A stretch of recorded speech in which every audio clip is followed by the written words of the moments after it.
Under the soft drizzle of a Seoul evening, the faint reflection of city lights blurred across the rain-dappled window. Shin Min-ah sat quietly, her hands wrapped around a cup of tea that had long gone cold. In the muted hum of the city below, she could still hear the echo of the doctor's voice from years ago, a voice that had changed everything. "I still remember the day he said it," she whispered once during a rare interview. "Nasopharyngeal cancer." The world just stopped. At that time, Kim Woo-bin was standing at the very summit of his career. Every drama he touched turned into gold. Appearance drew crowds that filled streets with noise and flashes. And yet, in that same spring of success, an invisible shadow began to form within him. It started with fatigue, a strange soreness in the throat that he dismissed as exhaustion from endless filming schedules. The pain didn't fade, it deepened. Tests followed. Then the diagnosis came like lightning in a silent sky. The world saw headlines. Shin Min-ah saw only his trembling hands and the silence that swallowed them both. She had been with him that morning, dressed simply, cap pulled low, as they entered the hospital through the back door to avoid the cameras. Inside the white-walled corridor, time fractured. Woo-bin's eyes were steady but hollow. Held his arm as though holding the world itself together.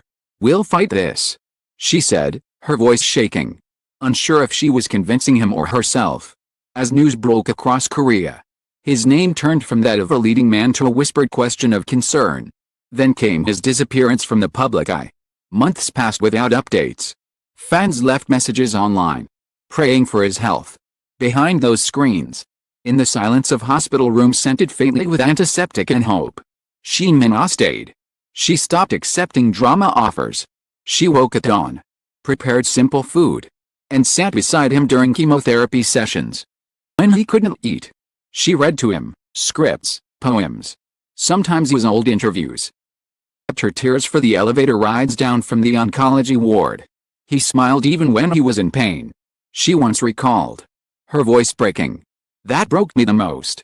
Dr. Han Jae-suk, an oncologist at Seoul National University Hospital who oversaw parts of Woo-bin's treatment, later explained. Nasopharyngeal carcinoma is a rare but treatable cancer. In Kim's case, early detection was crucial. He was extremely disciplined, and that gave him an advantage many patients don't have. The treatments were merciless. Radiation sessions stole his strength, chemotherapy blurred his sense of time. He lost weight. His once resonant voice turned hoarse, and his energy vanished into the sterile air of recovery rooms. Still, each time Shin Min-ah entered, he forced a grin. She would whisper, "You don't have to smile for me." But he always did. At night, after nurses made their rounds, she would sit by the window, notebook open, writing words she never intended to publish, memories of laughter before the illness, lists of places they'd visit when he recovered, tiny fragments of light to fill the darkness. Sometimes he'd wake and catch her writing. "What are you doing?" he'd ask weakly. "Proof," she'd reply.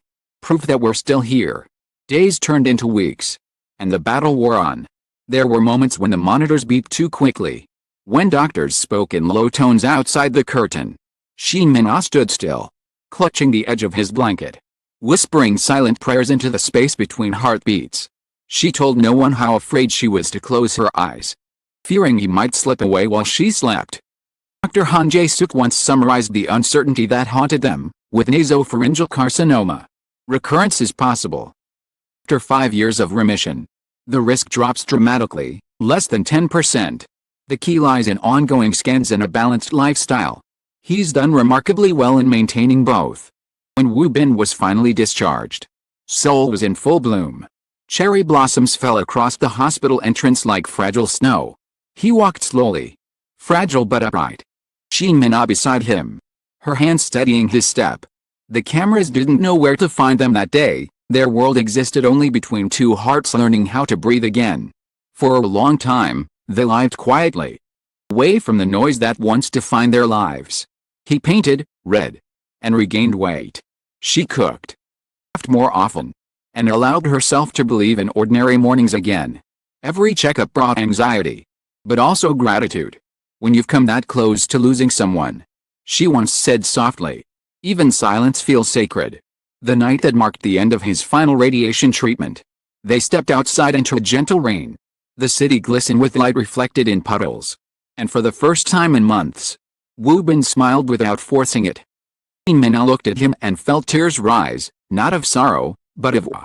"You promised to smile again on screen," she murmured, touching his cheek lightly. "Let's keep that promise." He nodded, rain tracing lines down his face that mingled with her tears. In that fragile, fleeting moment, the muted hum of Seoul's night traffic, the war they had fought in silence, came to an end. The storm had passed, and though neither of them knew what waited ahead, had already won something far greater than fame or success. They had found the courage to live again. The world would not see them for a while.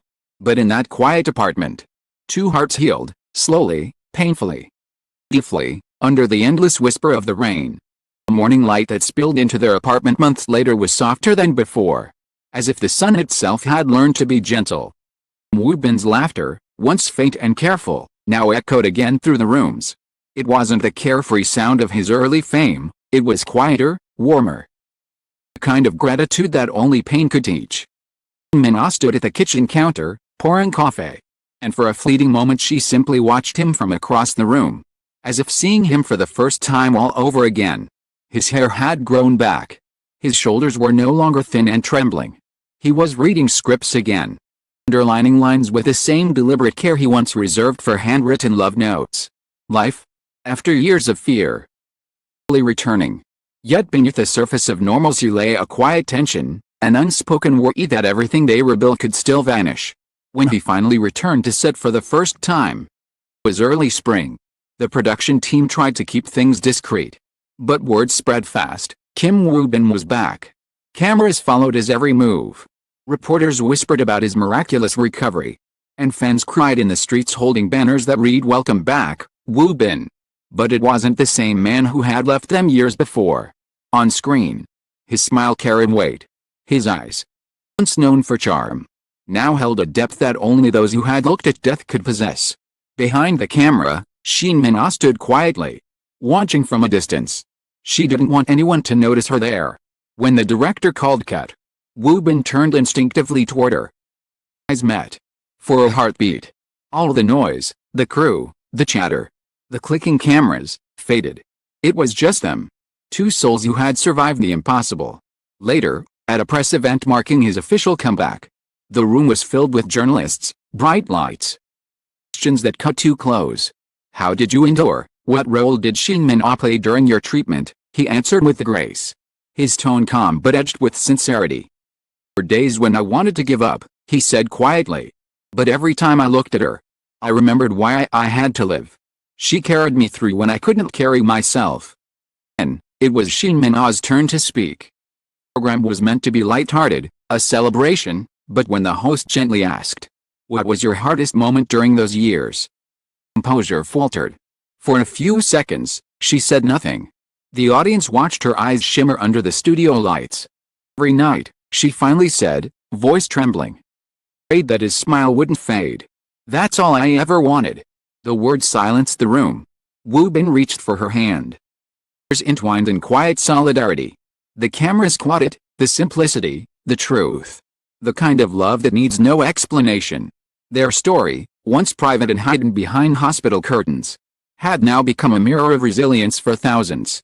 Letters began arriving from fans who were fighting their own illnesses. And they found strength in their journey. One wrote, "Because of you, I didn't give up on my husband when he was diagnosed. Thank you for showing us how love heals." In her later medical interview, Dr. Han Jae-suk spoke again, providing a clinical update that contrasted the emotional narrative surrounding the couple. "Kim's current condition is stable," he explained. "His regular MRI scans have shown no signs of recurrence.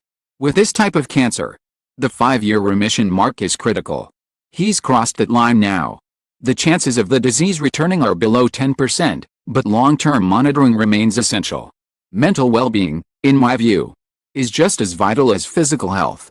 For Shin Min, that reassurance brought relief, but also reflection. She often said that healing didn't happen in a single moment, it happened in small, almost invisible ways. Laughter shared over burnt toast. In the sound of Woo Bin's footsteps down the hall. In the quiet comfort of ordinary days that used to feel impossible. Their friends described them as a couple reborn. Rarely attended celebrity parties anymore.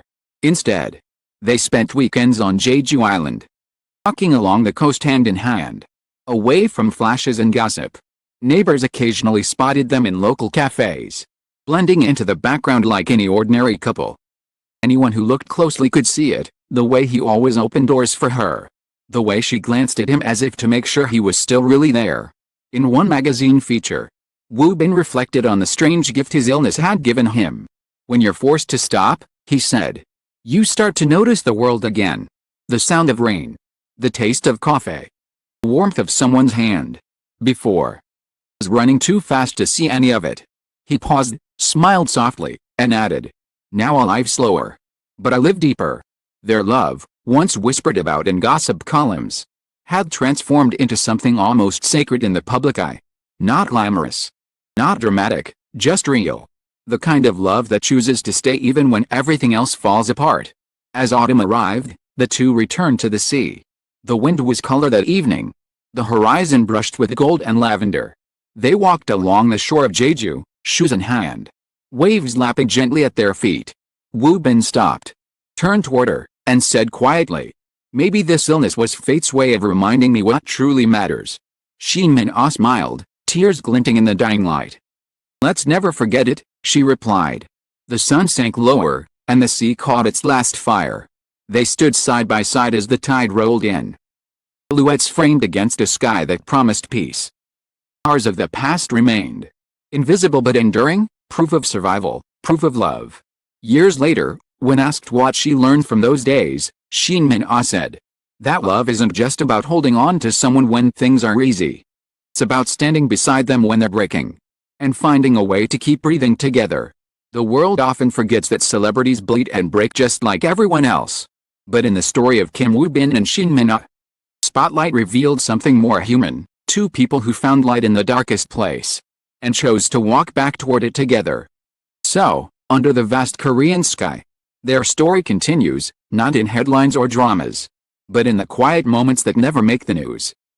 Just wants to find them, now. It only reminds them to live fully, to love gently, and to treasure every dawn that follows the rain.